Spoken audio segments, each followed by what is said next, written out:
talk a lot about energy vampires and people who are monitoring spirits and constantly trying to feed off our energy, but I don't think we truly know how dangerous it can be to have certain people in our environments that don't have the best intentions for us.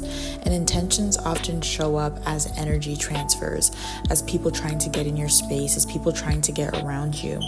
And so I was reading the book of Matthew, and I was reading about how a man had come to Jesus talking about how his daughter was very sick and she was on the brink of death, and he was begging Jesus to heal his daughter. And so as Jesus was walking over to the house to go heal his daughter, a woman with an issue of blood thought to herself, let me just touch the back of his clothing and maybe then I will be healed, because she's gone to every physician, she's gone everywhere, and her issue has been persistent. And so she touched the back of Jesus's clothing and she was healed immediately, instantly.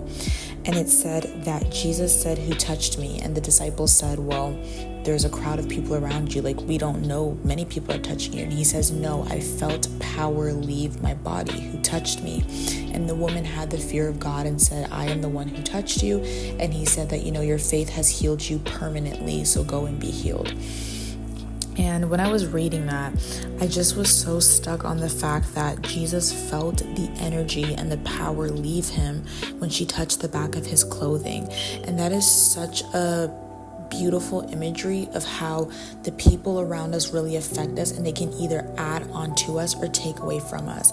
Now, when the power was taken away from Jesus, it wasn't said as a negative thing. It was just Jesus acknowledging that he had poured into somebody, and the only reason why he asked who touched him was because he didn't face to face pour into her. She touched the back of his clothing, right? And so he didn't know who he was pouring into, and he wanted to know because he felt that power leave him. And she had enough humility to say that she was the one that touched him, and that she had the little faith to believe that if she had just touched the back of his clothing, that she would be permanently healed, and she was. And so that just lets me know, it is so important to be mindful of who we keep around us. It is so important to be mindful of who we let in our space. And this can actually also just mean physically touching you. Some people want to hug you. Some people always want to be around you.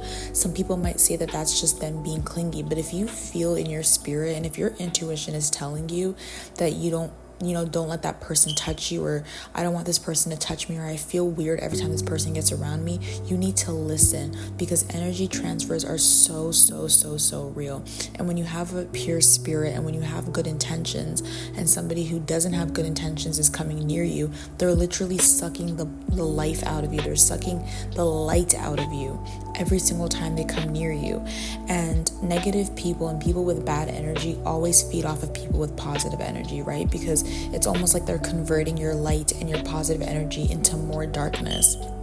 And so the little girl was dead after, because Jesus was spending so much time in the crowd. And so the father said, don't even bother, my daughter's already dead. And so everybody around them was weeping, and Jesus said, she's not dead, she's sleeping. And everybody instantly went from weeping to laughing. And so I was reading it in the Amplified version, and under the keynotes, it said, Jesus told everybody, including the parents, to exit out of the girl's room, and he only allowed him and 3 other disciples around him in order to heal the girl.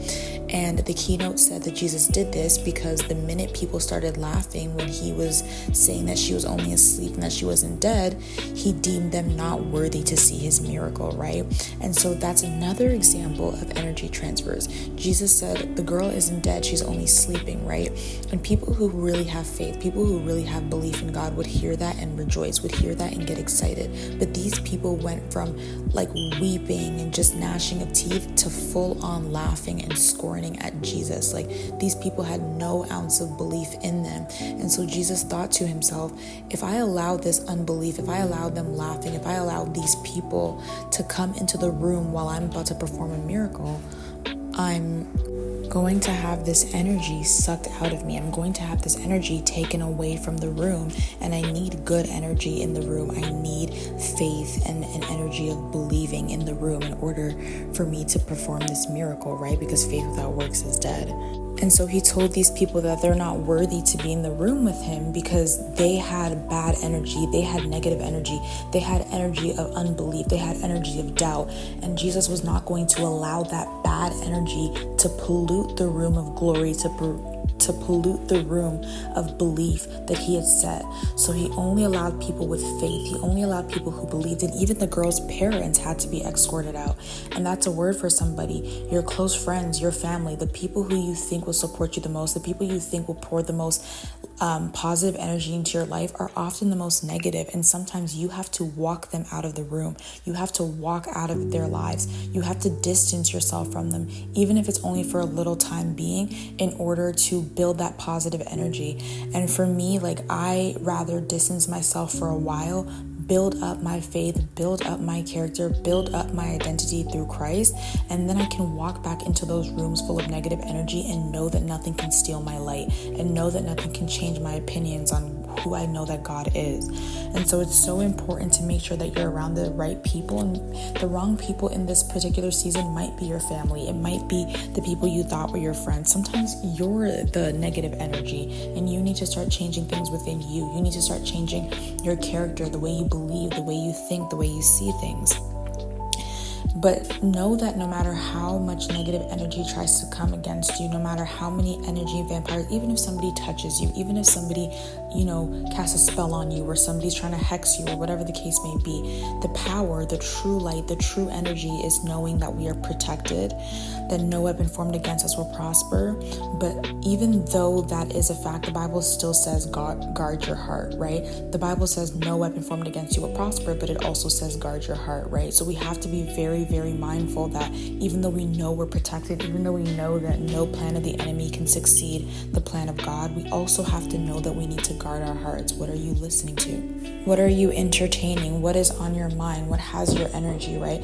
Because also when we allow our energy to be open to certain things, we open rooms and doors and portals for places and for people and for things to come into our household, right? So protect your household, protect your sanctuary, protect the places that you are, right? That's how you guard your heart, and that's how you protect your energy. But it's also very important to know that no weapon formed against you will prosper. So continue to have faith in God, and even if everything around you is saying that it's not going to happen, even if everybody around you is spewing negativity and unbelief and negative energy into your life, all you need is a mustard seed of faith, a mustard seed of good energy, a mustard seed of a positive spirit, right? And God can do well with that. So it's important to know that He's in control above all else, and that's why we can walk in light. That's why we can walk in good energy. That's why we can always have a high vibration, because we know that no weapon formed against us will prosper, and that God is ultimately in control. So no negative energy, no agenda, nothing that comes try to permeate our lives will ever succeed.